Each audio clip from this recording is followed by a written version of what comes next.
गुजारने का एक ढंग और तरीका बताया है। न्यायी जिंदगी के लिए एक नमूना मुकर्रर किया है। ने एक हसीन फार्मूला अदा किया है। उस आयत में नबी करीम सल्लल्लाहु अलैहि वसल्लम के काबिल तकलीफ जिंदगी को मुसलमानों के लिए आइडल बताया गया है और ये इरशाद कर दिया गया है कि ये लोगों, अगर कामयाबी और कामयाबी चाहते हो, तुम्हारे अंदर हिदायत और रोशनी की तलब है, आमीन और सलामती की ख्वाहिश है, ताहरत और तक़वा की तमन्ना है, इज्जत और शराफत की चाहत है, तो नबी करीम सल्लल्लाहु अलैहि वसल्लम के जिंदगी को अपनाओ। हयात नबी के हर गोशे को इख्तियार करो, आपके हर फरमान को सीने से लगाओ, नबी करीम सल्लल्लाहु अलैहि वसल्लम के तमाम इरशादात को आंखों पे बिठाओ और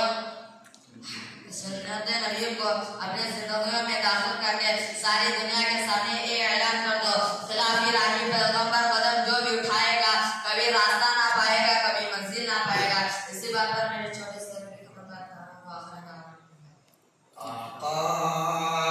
मदीने वाले हम आज रो दिए,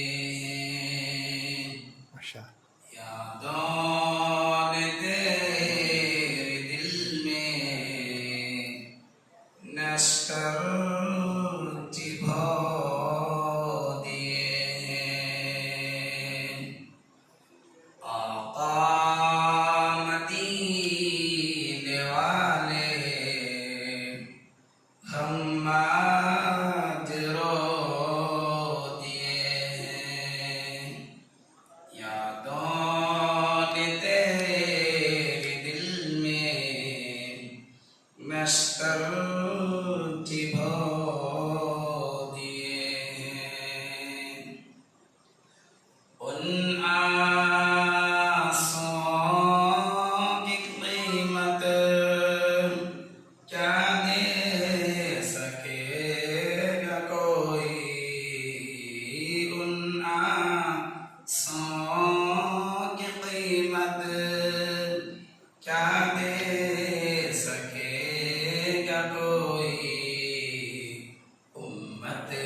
देती